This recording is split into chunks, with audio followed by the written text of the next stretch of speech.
when I first started writing with you, did you think it was going to be this long? It was going to be 7 years? I thought it was going to be like a few months. And, what was it going to be? Just an hour feature? Yeah, it was just going to be an hour documentary. That was it. And now we're an hour per year, basically. And, I still feel like the first half of the doc is cringe me, so to speak. It's like, I'm good at what I do, but I still haven't quite figured out how to not talk as much. And I haven't, it was, formulating certain opinions on certain subjects that have changed. And I think some of the topics that we covered 5 or 6 years ago, they might still be relevant, but opinions have changed due to how the industry is now. Because I think when you started this, there was no movie, there was no TV show, so we were basically, we didn't exist. I liked it better when we didn't exist. Like, we had our following on social media, but like for the most part, we could go do our job, be unbothered, and that was it. And I miss the anonymity of what being a stringer used to be. It's not what it used to be, and it's not bad that we're getting recognized for our work. Not getting physically recognized as individuals out in field. I would rather just show up to something and just get the story and leave, and that's it. Nobody knows who we are. Obviously other than law enforcement. And then you don't have, 20 people all the time asking, how do you do this? What equipment do I need? Blah, blah, blah, blah, blah. It's like,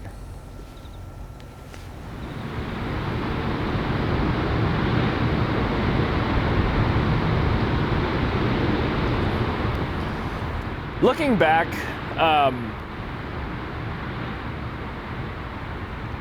I wasn't young, but I was definitely young-minded. I think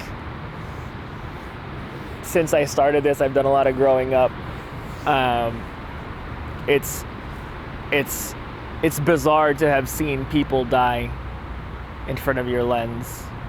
It's bizarre to have felt invincible because you're behind a camera, and to still be touched by a scene and, basically break you down when you get home because you saw what you saw and you can't unsee things. It's been 7 years. We started in 2015. Looking back at what we were doing, it's just what I was thinking about, how I was talking. I was very argumentative. I don't think I'm like that anymore. I'd like to think that I listen more to people nowadays. I'll probably still argue with people if I need to. I need to be painfully honest whenever I do need to be painfully honest. So it's part of my personality, but it's kind of cringy sometimes to see myself so young.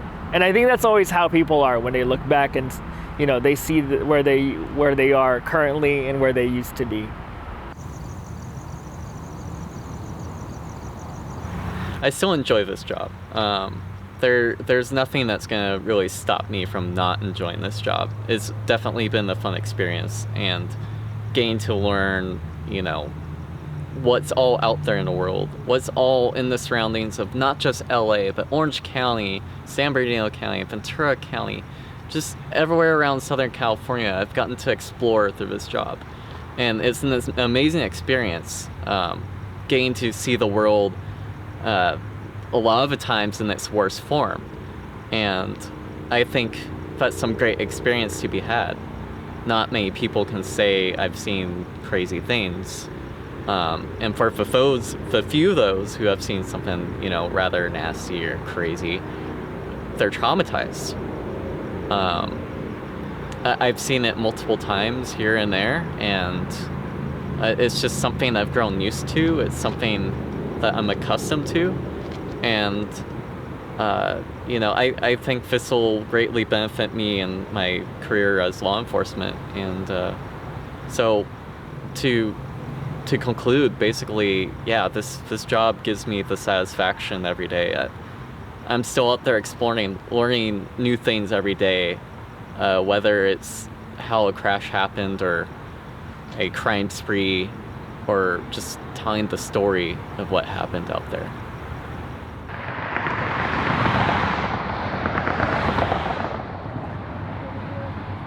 After being a stringer for 9 years and 5 of those being out on scene TV, I have decided to pursue a career in law enforcement and become a police officer.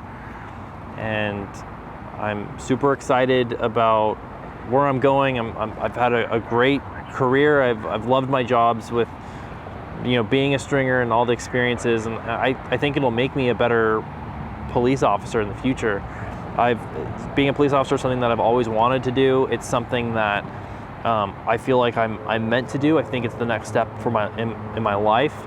I've just proposed to my girlfriend, and it's something that's going to offer me a lot of stability and the ability to move forward with my life. And I'm really excited for what the future holds for me. The last, I want to say 3 years, it's been 3 years since we last saw each other. I dug deep and really focused down and got a lot of work done in the homeless services industry. We were able to help a lot of people. We were able to, be the only team that actually made laws around specific problem areas and stuff like that, so that we could help a lot of the constituents in that area. About 3 years ago, I applied to be a law enforcement officer. I didn't hear anything. COVID happened. Less than 2 months ago, I got a call that I was going to have an academy date. And so just this week, I had my first real week of academy, and it's been fun. It's been a real eye-opener. It wasn't anything that I didn't do in the military, but I'm looking forward to having a good career, and basically I'm looking forward to being able to do what I've been wanting to do my entire life, and I think I've never been more ready for it. I feel like I'm going to miss it because this has been so much of my life. For how long? Like the last 8 years have been wake up, go string, go to bed, wake up, go string, go to bed, and like the objectives and my gauge about what is successful and what is failure have been so like embedded within this job that it's going to be really weird to one day not have that computer next to me, to not have the scanners that can get turned on, to not have a purpose to follow that police car with lights and sirens going, to not go after and figure out what it is and get to the bottom of it. Like I won't have a reason to do that anymore. So it's very weird. It's a weird feeling to come to terms with. It's really interesting to see how people grew, who they were, and how some people were the same people that they were back then to who they are now. You know what I mean? Oh, geez, like Brent. Like Brent hasn't changed in like 30 years, and that's why we love him. Kevin's no longer a stringer. It's, like he had to do that for his own health, and I respect that. And, me and him shoot from time to time. Holman went away, came back. Now he's doing his own thing. He keeps trying to get me in there, but Law enforcement got to me before I could sign any paperwork with him. He was really trying, though. Jeremy's not even in California anymore. Gabriel's still doing his thing, but he's focused on moving past it, but still trying to do exactly what he's doing. He loves this. Doesn't get paid that much. Only gets a story here and there. Drives the longest distances between each story, but holds himself at such a high standard that you'd think he was on a salary. You'd think that he was wearing a suit to work. You'd think that, he went through something crazy to do this. But no, that guy is just living straight on passion and just doing what he wants to do as far as being ethical, being the best at his craft. He's unbeatable, I'm surprised he hasn't decided to go down to LA and just take over here, but that's what, I think he wants to stay in Ventura County because of that, but that's his thing. No, it's like you don't know when you're in the good times until you've left them. And I think when we started this, I wouldn't say like 20, probably like 20, I would say like 2015, 16. Those were probably the good days. It'll never be like that again. And as more time goes on, and as further away as the good days go, the way we do the job now and how we did it back then is no longer going to, I wouldn't say not be relevant, but it's not going to exist in the capacity that we do it now. Do I still want to be out in the field? Absolutely. Would I love to keep doing this forever as it is right now? Yes. Is that possible? Absolutely not. So it's just finding something where I can do something that has still the resemblance of what I do now, but there needs to be there's going to be structure and there's going to be changes, and I'm going to have to answer to a higher power at that point. This is everything that I ever thought it was going to be and more. I've achieved every goal in this industry. I've gone to all the major brush fires. I've covered all the homicides, officer-involved shootings, protests, riots. I've worked for a major TV news network as on staff. I've driven the cars that have all the equipment. I have top of the line cameras and gear. I have all the press passes and credentials. I feel like I maxed out my greatest dreams.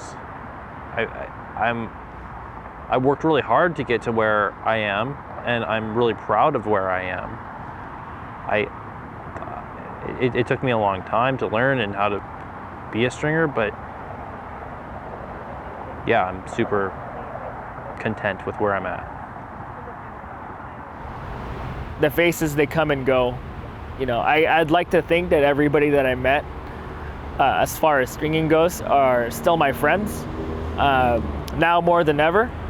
I haven't seen a lot of them in a couple years. There's a couple of us that are going into law enforcement or have already made it into law enforcement, and I'm proud of those people. But I'm also still proud of the people who continue to grind in this industry. I might talk about the person who uses a cell phone here and there, or the people who are up and coming. I'm not saying that there's a wrong way to get into this. I'm saying that there's really good ways to get into it, where you get training and people can lead you in the right direction, teach you ethics and what you should be, recording, what you shouldn't be recording, how to be safe and all that stuff.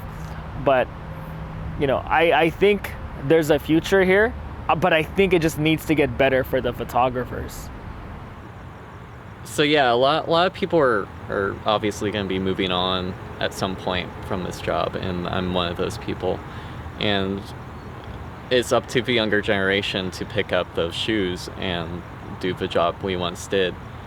Otherwise, there'd be no news, and that'd be tragic, honestly.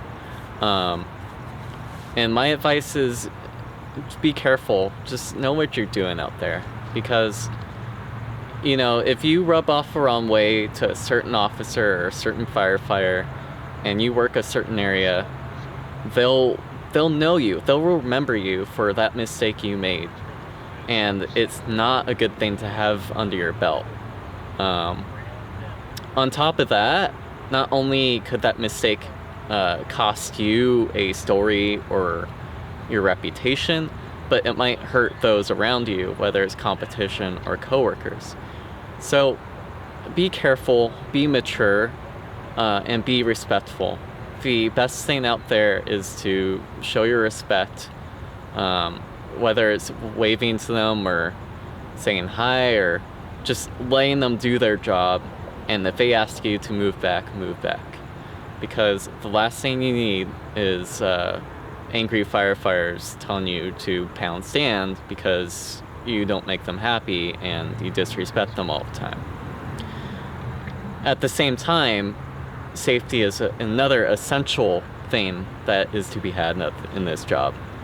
So be aware of your surroundings and just look out. Just keep your head on a swivel and understand what's around you.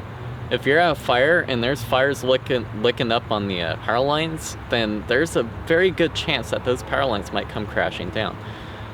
You gotta look out for the small things like that, and you gotta understand that, you know, no one scene's gonna be the same. There is going to be something different every scene you go to that you may be unaware of. So it's best to expect the worst at everything, and just don't fall asleep while you're out there doing the job. He's on the east side, so I don't know if we'll... 4th Street. X23, we're going to be northbound Molino from 4th Street. They're under the bridges over there. Merrick Street. Passing Avery Street. Yeah, they're down, I think they're down in here. 23 is now northbound Molino Street from 4th Street. Molino from 4th, so they're... This goes around. He might come up 3rd, so let's try that. All right. 4420, I'm going to be able to serve person. I'll be here. What is all that? Right now, westbound 3rd Street passing Los Angeles. You guys bought so much stuff? There's 2 drinks in there, and I just didn't want to carry them. Okay. This is passing Main Street. Passing Main Street. Pricing 3 units with a pursuit. Once you come on up, and you'll take 4th through entry for me. 23, can I get those 2 additional units for enter pursuit tactics? Yeah, I see from 2 additional units for shit. the pursuit tactics. right now. Coming right toward us. We may have an opening on the Charlie 3rd. I'm going to talk to them and see what's going on. 4th Street. Are you kidding?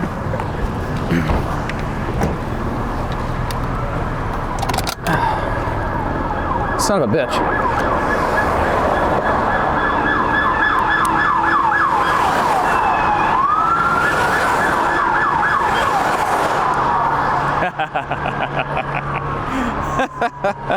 That's great. We got lucky, huh? Crazy.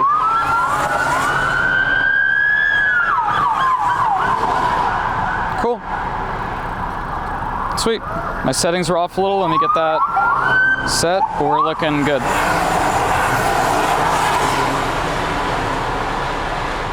Sweet. Cool.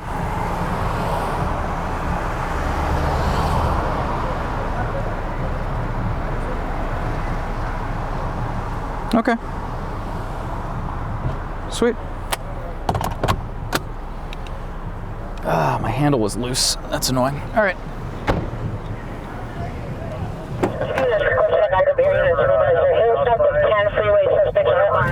Suspects are armed.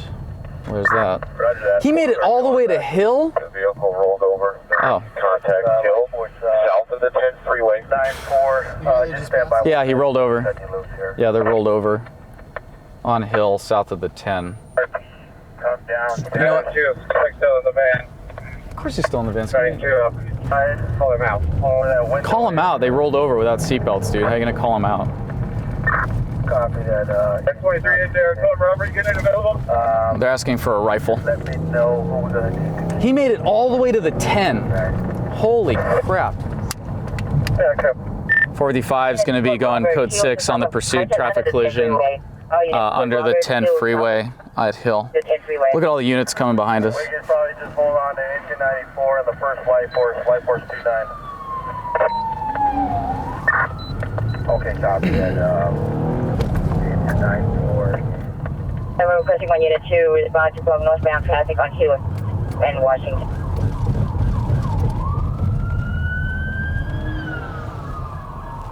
Go, guys, go. Go, go. We have 2 suspects. Suspects are going to come out the passenger side.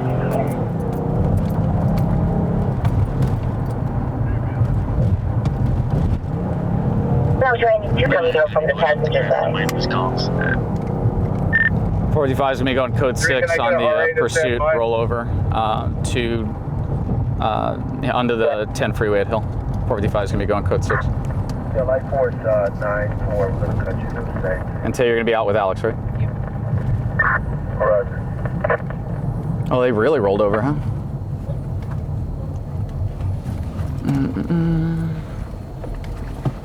Ah, fuck. Don't worry about that. Just go with Alex. For the code route.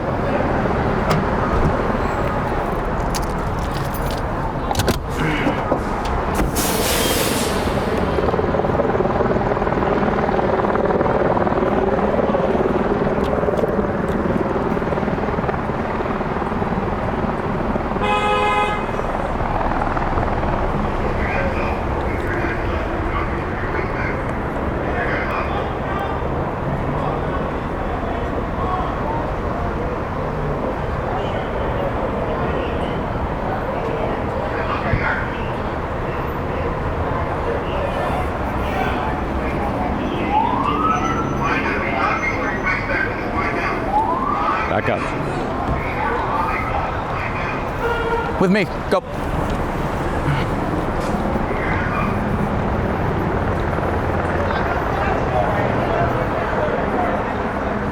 Hey, you gotta stay back over here. Right behind you. You got it. These guys are dangerous. No, I know. I heard. Guns, okay? I heard. I'll be behind you. I got you back. Thank you. Okay. Just be careful with those cars that come in hot, okay? Got it. Just Thank be you. Careful, guys. I appreciate it. The other guys will still have guns, so just keep that in mind, okay? Be careful, man. Thank you.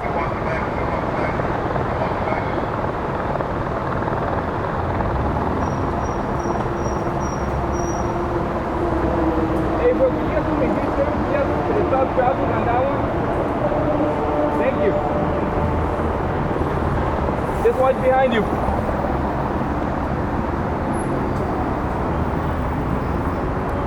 There's only supposed to be one suspect in the car and the female. Can you guys clear it? Hey, I already have units blocking traffic on that side. 102 feet. Huh? Yeah, they're staying back. They're fine. They're fine.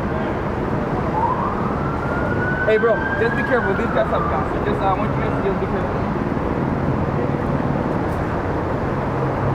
We don't know how many more people are inside. That's why.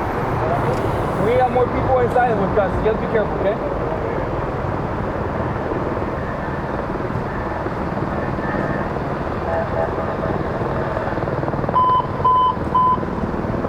Please, that's the GI.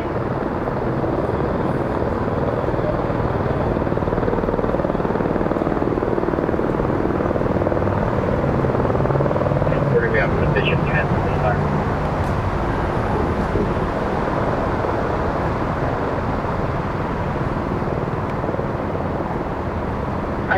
The pursuit units at this time, he'll just out of the 10 freeway.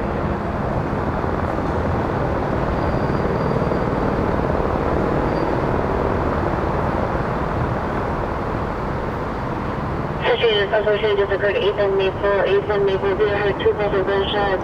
Shoot the male way that could search at our pass running on 10 8 street heading towards 9th. The other victim, the alcohol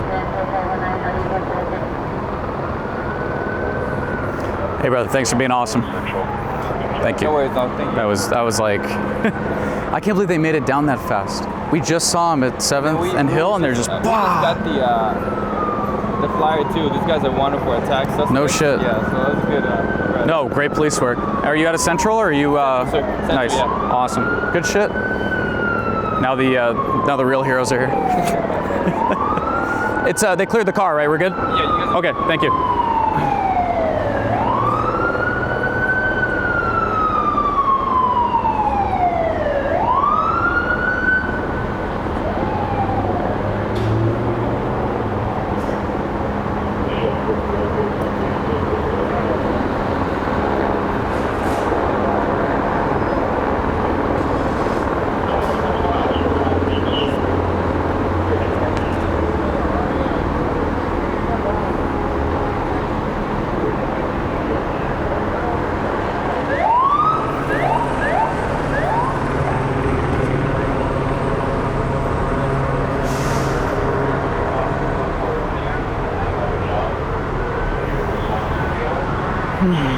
Pretty wild, huh?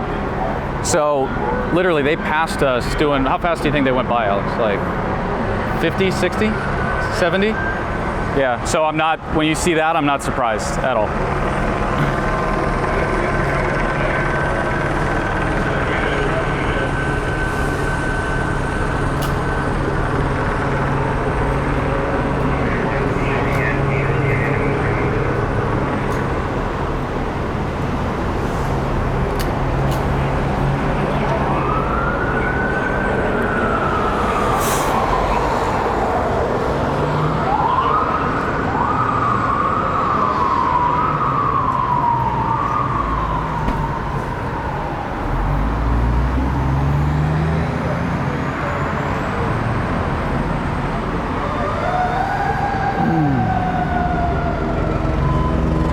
Alex,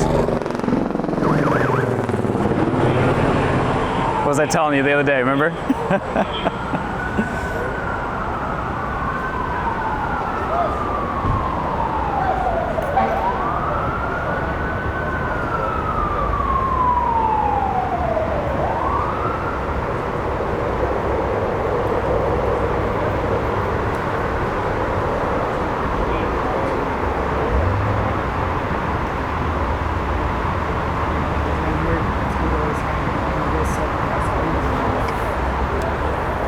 I'm gonna hit that corner on the other side.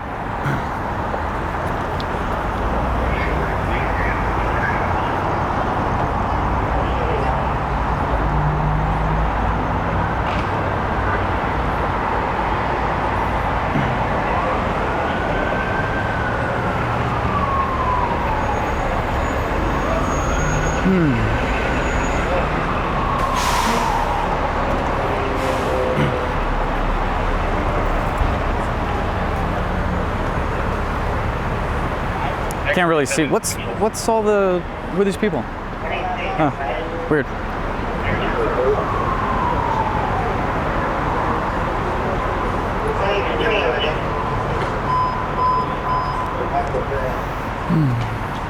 What's up? Zach from Patty Mayo, right? Well, from Shot in the Dark on Netflix. Oh yeah, you are? Yeah. Oh, you look like him. Well, I'm both. I do both. Oh yeah, Patty Mayo, right? Yeah, correct. What's up, brother? How's it going? You're like a celebrity. Like, yeah, D-list.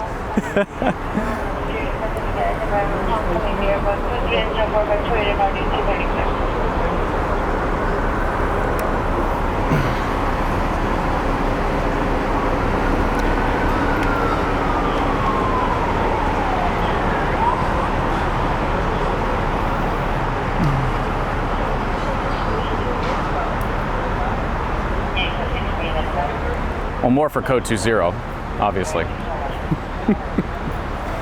Definitely for code 20. So you're fast, so you can get rid of anytime you want? Well, I mean, the tape, you know, I can go here and then that's it. That's my kryptonite right there.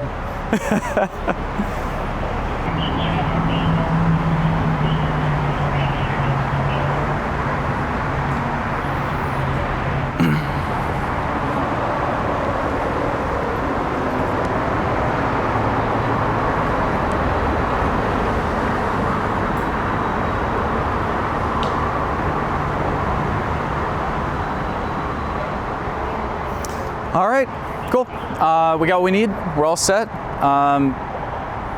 Any questions? Another night. Another night, another pursuit, another rolled over car. Yeah, another day in LA.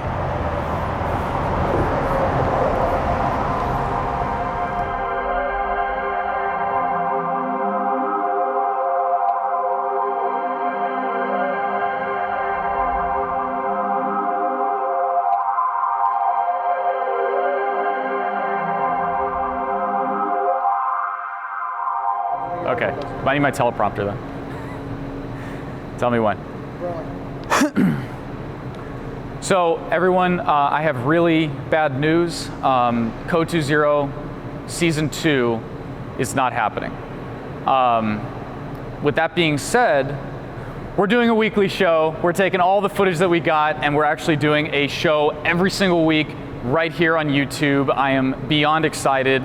All of the footage that we captured over the last, gosh, I want to say 6 months, probably more. We're going to be using that kind of as a buffer, and we're going to be doing an episode every single week. Again, right here. If you're watching it here on YouTube, you might be on Instagram. If you are, go to YouTube, but we're doing a weekly show every single week on YouTube. So if you're not subscribed, go click that subscribe button and get ready for the ride. Oh, it's going to be starting probably mid-July if we're lucky. So that's our kind of our time frame, but we'll have a specific date for you here on our social media platforms and obviously right here on YouTube.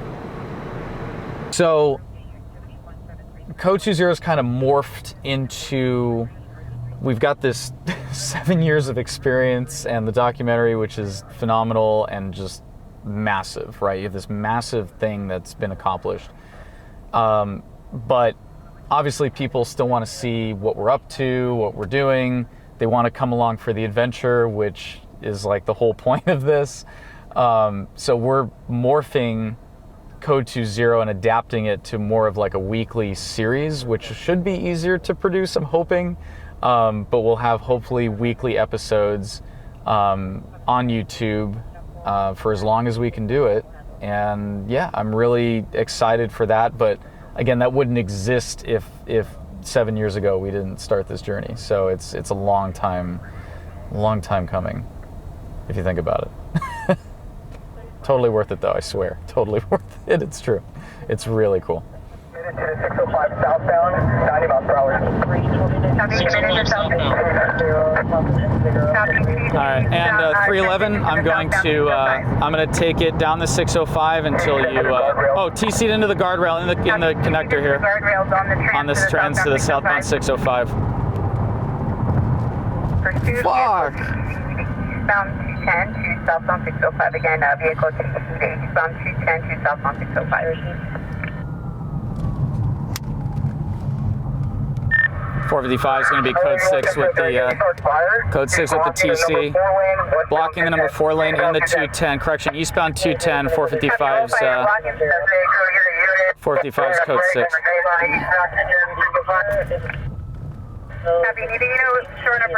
Hey, he rolled off the connector, guys. Rolled off the connector, and I'm with it. 455 will be out. Ejected in lanes. Guy's dead.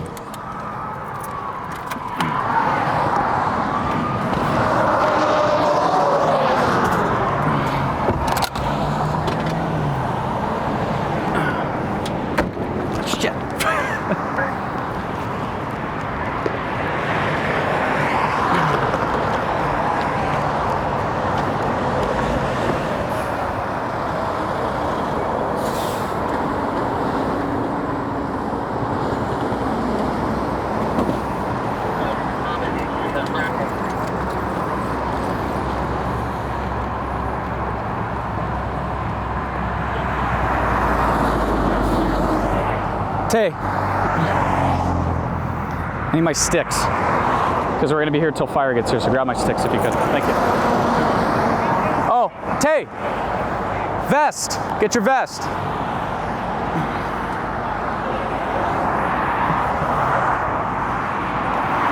Oh, you're good, you're good. I get a shot where he came off. Yeah. Dude, where did he come off? Just right? Oh, right here? Okay. Well, we got time, because we got to wait for fire, so all the time in the world.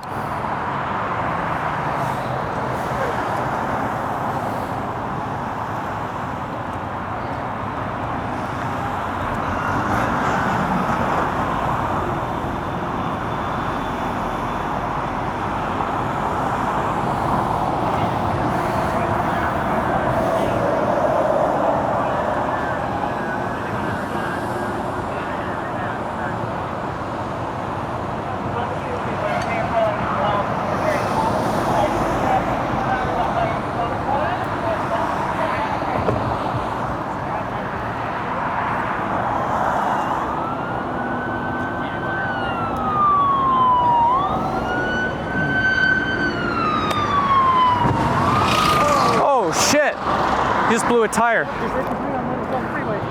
Was it debris or did he blow a tire? Debris that probably bounced over. Holy shit. Lucky he didn't spin out, man. Dude. Wow. Holy crap.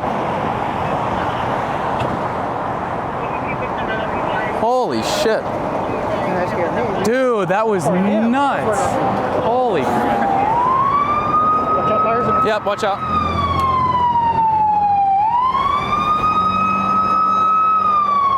Okay.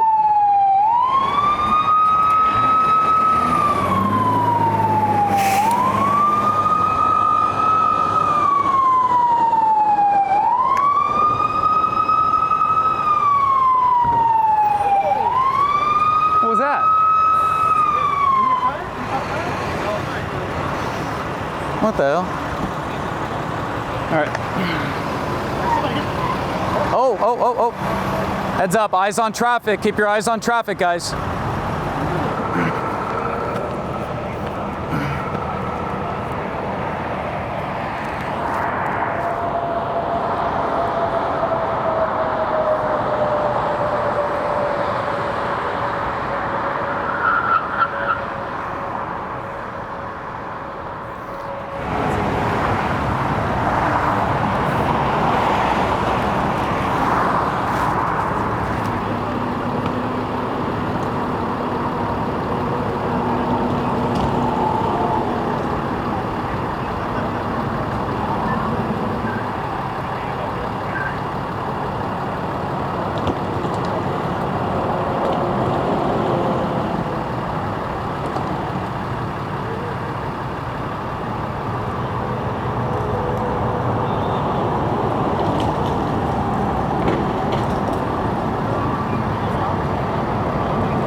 Alex, just walk with me really quick. We're gonna go to the front.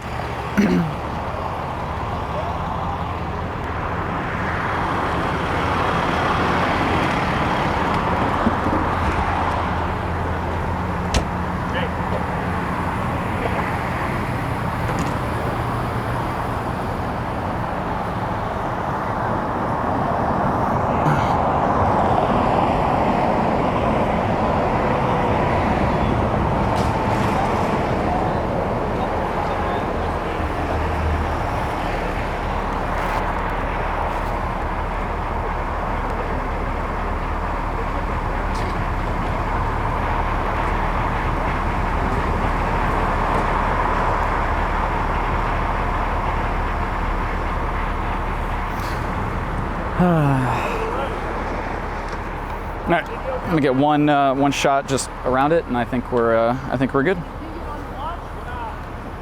You're good, Alex.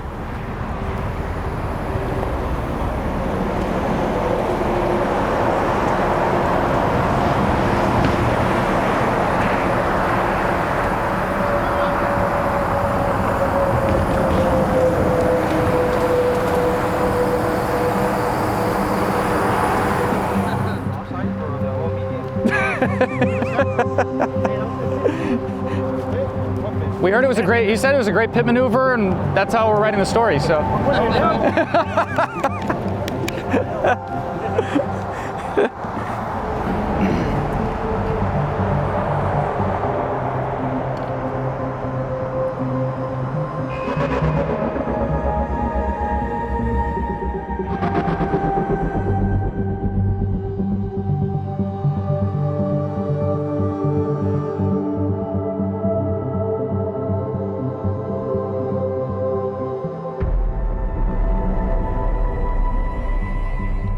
Center 4189 and RD6. Metro Rescue 96. Can we get an ETA for LAPD? Cool.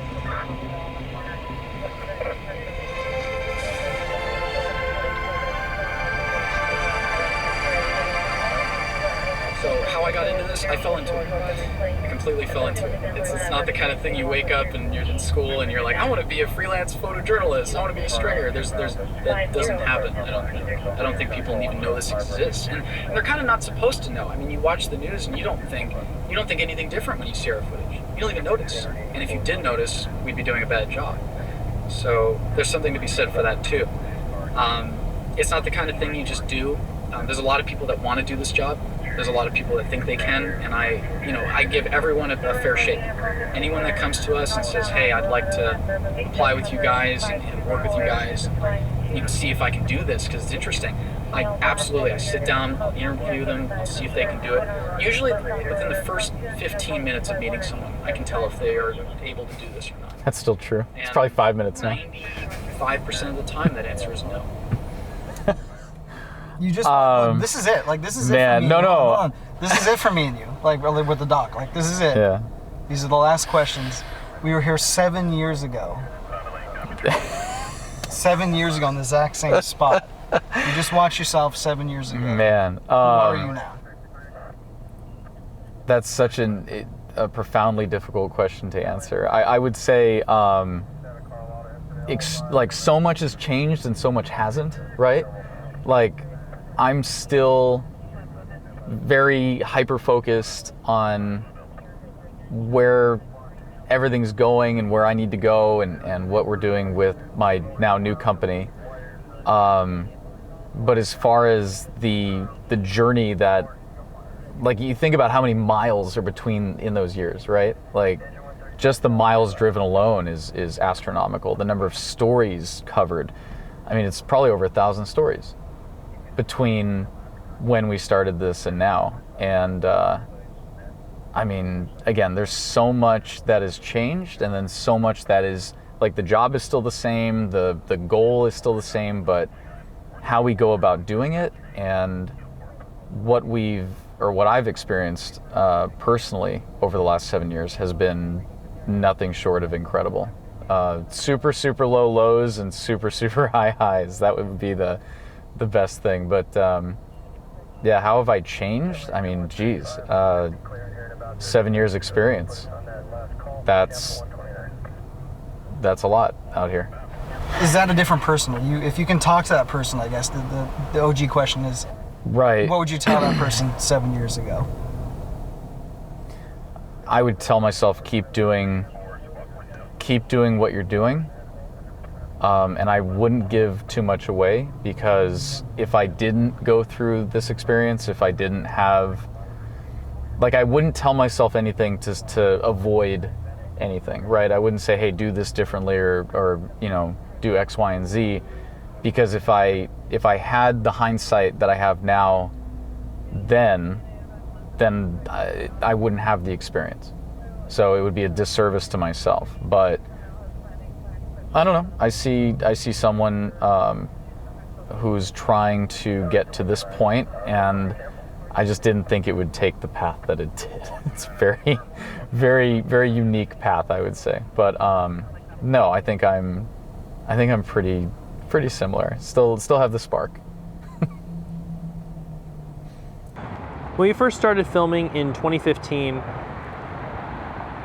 I think I was concerned about how we were going to be shown as a company, as an industry, and me as an individual.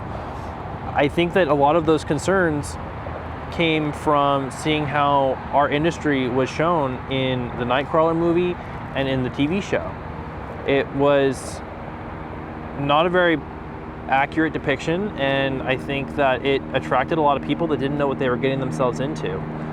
And from what I've seen from our experiences and having you ride out with me a lot, I think that this is going to be a much more accurate and do this profession a lot more justice. I'm really glad that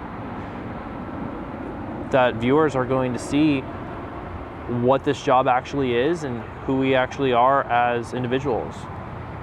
So I think that this documentary is really valuable. Yeah, I'm really grateful for this experience in the documentary, and I just hope that people understand that we really pour our heart and souls into this. This is not just a for fun job. Yeah, maybe it is exciting in the sense, maybe we get the satisfaction of a car chase and, oh, that was awesome and it made my night. But in the end, you know, you go to bed, you wake up and you look back and realize that you just told basically all of Southern California your story that potentially could have never have been told if it wasn't for you. And that's a really gratifying thing. That's something that, you know, it just, a lot of people take it for granted. There's just so much information to be spread out there, and it all starts with you and your camera. And at the same time, it's really difficult because, you know, we pour so much time of just sitting and waiting and all kinds of stuff. It's not just action nonstop. And I just hope people know that, you know, it's not as easy as you think, but at the same time we enjoy it, and we hope that people understand that, you know, we're really busting our butts off out there trying to get the story to you guys. What do you think this doc has meant to you, and what do you? I think this documentary, well, one, I'm super excited for it to come out, because I mean, besides our producer director Alex that have, you know, kind of put it together, some of the questions have been phenomenal because I've never really had any. I've had production crews come and ride with me and to shoot the action, but I've never really had somebody on a one-on-one talk to me about how did you get into this industry? What does it mean to you? What are some of the pros and the cons? What are some of the good stories and the bad stories? It's kind of nice to talk about it. I want to say that like not a psychiatrist, but it's cool to be able to talk to somebody and to get it out there, you know, and to put it in a documentary. It's awesome. That's awesome. Do you think there'll ever be a doc like this again? Someone following you guys for this long? Nothing as, I wouldn't say intrusive, but nothing as thorough. No documentary crew is going to ride with us for 7 years. And even if they ride with us for 6 months, are they going to get what they need?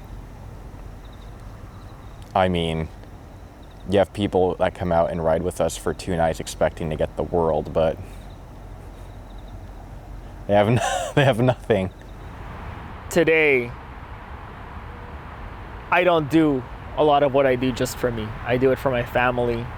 I do it for my friends. I do it for, you know, the public. And learning how to give more of myself in that way, I think, is a lot more, at least spiritually beneficial for me, or emotionally beneficial. I feel more satisfied with it, as opposed to, and I'm not trying to belittle the industry at all, as opposed to me posting a story that was great for 2 days, that everybody saw for 2 days, and they've already forgotten. You know, I had some good stories up. I'm not gonna lie, I had some really good stories up, but I am the only person that really remembers those things. And the people that I worked with might remember those calls. But for the most part, you know, this documentary is gonna be it. Do you think we accomplished anything with this? With the doc? Yeah. Yeah, I think we've made friends for a lifetime, which is very rare. I think that's a huge part. I think we've shed light on something that has been, that people have tried to, or I don't want to say we, it's you. I think that you've shed light on something that no one has been able to go as deeply into and be like, here's the reality of what this job is. And Hollywood tried it, you know, a couple times, 3 or 4 times now. And I don't think anyone has been able to show what this adventure and what this life is about better than this doc. So as far as accomplishments, I mean, that's not to mention all the stories, all the experiences. I mean, like, that's huge. That's absolutely huge. So yeah, I think you and the guys and everyone have accomplished a hell of a lot. Yeah. You know, it's fun to look back with the documentary and see where I started and where I am today. It's always good to just look back at who you were. It doesn't define who I am today.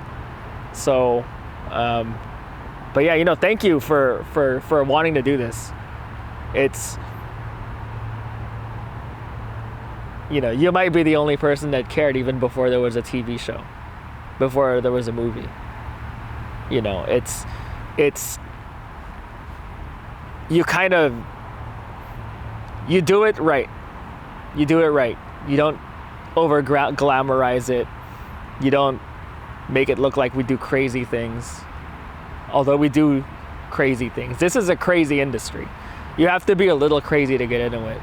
You have to be very stubborn. You have to be extremely hardworking, very self-motivated. But, you know, thank you. And that all those things are you as well.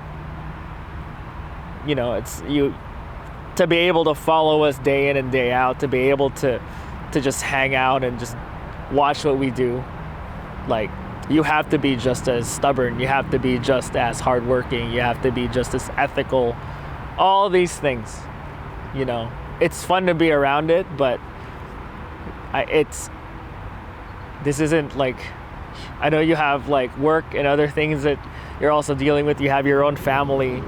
You've somehow balanced that with following us around for nearly a decade. So thank you for your time, and thank you for your appreciation, and thank you for wanting to do this for us. You know, even if it's just the on-scene guys watching these documentaries 15,000 times, it's still, you know, one of the best things, one of the coolest things that anybody could do for us. Especially because, you know, it's not like the news stations ever just pause and say, you know what, we like to thank On Scene, RMG, Loud Labs, and all the stringer agencies for feeding us the content that we don't get overnight. You wouldn't know about any of these stories except for a 3-second tidbit that we put out on it.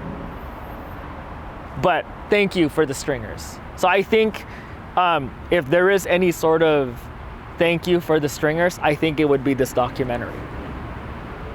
So, you know, for Alex who's recording, and for everybody that's involved with it, for the people who are watching, thank you for appreciating the things that we're doing. It's, nobody else cares.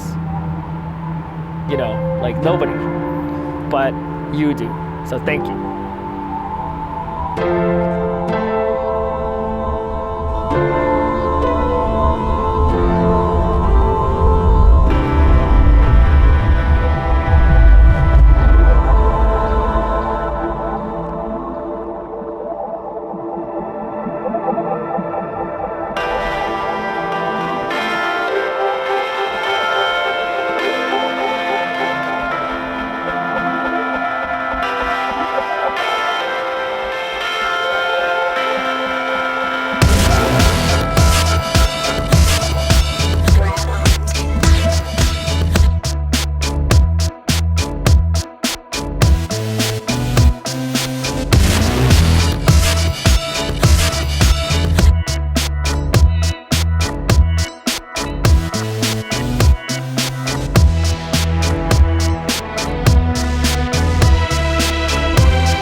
I feel that it shows what this job is actually about. There's no vanity. There's no exaggeration. There's no script. It's just me sitting in a car for 7 to 8 hours, 7 nights a week most of the time, and nothing happens. And then every once in a while that good story comes along. Where do I see my story ending? That's a complicated question. Does my story ever end? Even when I get out of this, which will probably happen eventually, will I ever lose this side of me? I don't think I will. I've always enjoyed being where the action is, and if I get some other job, there's always going to be a scanner or a radio in my car. That's in the foreseeable future. That's how I see it being. There's just, once you get into it, the way that me and Zach have done it for so many years, there's no getting out. I wouldn't know how to describe it exactly. It's like a padded room, but you're in there voluntarily, and you might be a little bit insane, but that's okay.